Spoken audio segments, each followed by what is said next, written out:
What's going on, everyone? It's time to talk about another Conjuring film. Today we're continuing on with the Conjuring film franchise, so let's continue on with Conjuring 2. It was released by New Line Cinema June 10th, 2016. It's written by Chad Hayes, Carrie W. Hayes, and David Leslie Johnson. It's produced by Peter Safran and Rob Cohen, and co-written, produced, and directed by James Wan, he's also done other films like Malignant, Aquaman, Fast and Furious 7, and Insidious Chapter 2. It's had a box office earnings of over $40 million, a budget of over $40 million, and it made like quite a bit more. Because obviously they go make 3 and continue on with the exploring the franchise after it. So, yeah. But The Conjuring 2, well, Ed and Lorraine Warren are basically back, and they get notified by the Vatican that there's a possible demonic possession or evil that a family in England are in Mansfield, England, are experiencing. So they go in to investigate and figure out why the hauntings are happening.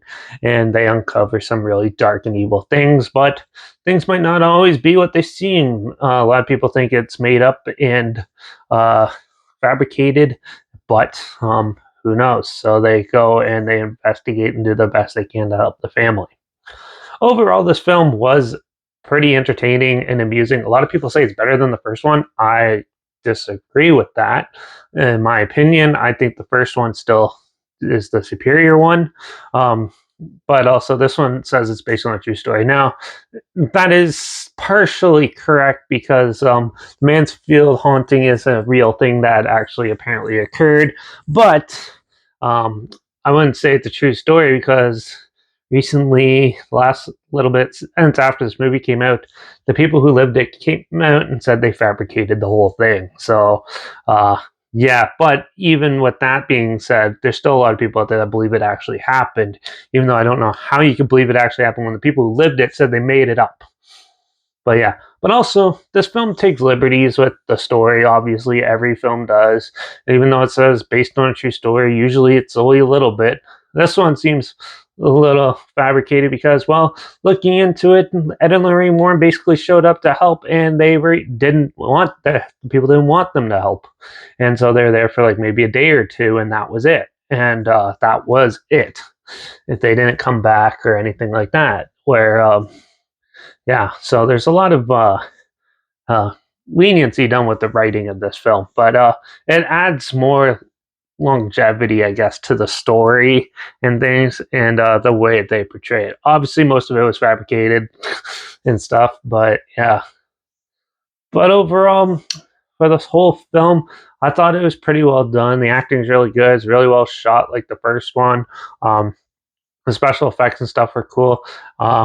It's not as creepy, I thought, as the first one. They kind of overdid it a bit with the spooky stuff, and then they try to add in too many types of ghosts and stuff into it, I think, and it kind of made it like a little convoluted. But overall, I still thought it was an amusing film. It turns really poltergeist-ish halfway through, and it felt like a poltergeist movie almost for it.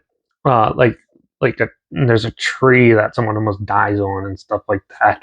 Like that happens in Poltergeist too, as well. And but yeah, and they do take some of the actual real life investigations from the Mansfield haunting to the actual story and incorporate it too. They also encourage they take jabs at people claiming that it's fake and stuff like that, even though, in my opinion, I believe that it was all fabricated. I don't think any of that actually happened, and it was all everyone who was claiming that they experienced it was in on it, and to help the family out with this. So, and also there's YouTube videos out now where people go and rent out the place called the Poltergeist House, and yeah, so they rented it out and nothing really happened. So if it was haunted, I'm pretty sure there would be still stuff going on and things, even though some things may lay dormant, but you never know. Overall, though, from this film, I did enjoy it.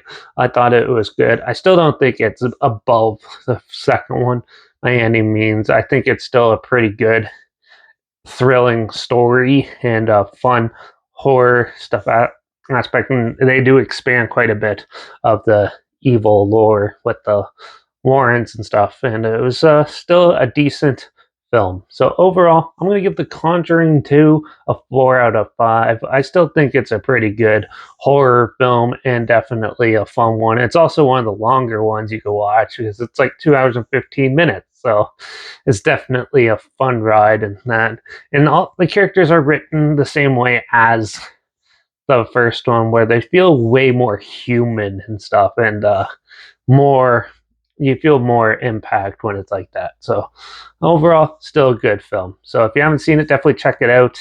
I'll link the trailer down below, and if you haven't and you want to check that out, if it sounds like something you might be interested in, then yeah, I'll link it down below. But also make sure you check out my Instagram that's linked down below. It's where I always post clips of films I'm going to review in the future on my story. There's the film title and hashtag and subgenre film and a hashtag so you're aware of it. And also make sure you check out my Letterbox and Dairy P reviews. That's where I post my first star rating after watching the film. So follow me on those two platforms. Stay in loop with this channel. Like this video, share it to more people aware of it. Comment your opinions of the film down below if you have any. And also, if you have any films, film franchise, in any genre that you want to hear my opinions on in the future, comment those down below. Well, I'll try my best to get them as soon as we can, and if I can find them. And also let me know what your favorite Conjuring movie is. I like to know that too.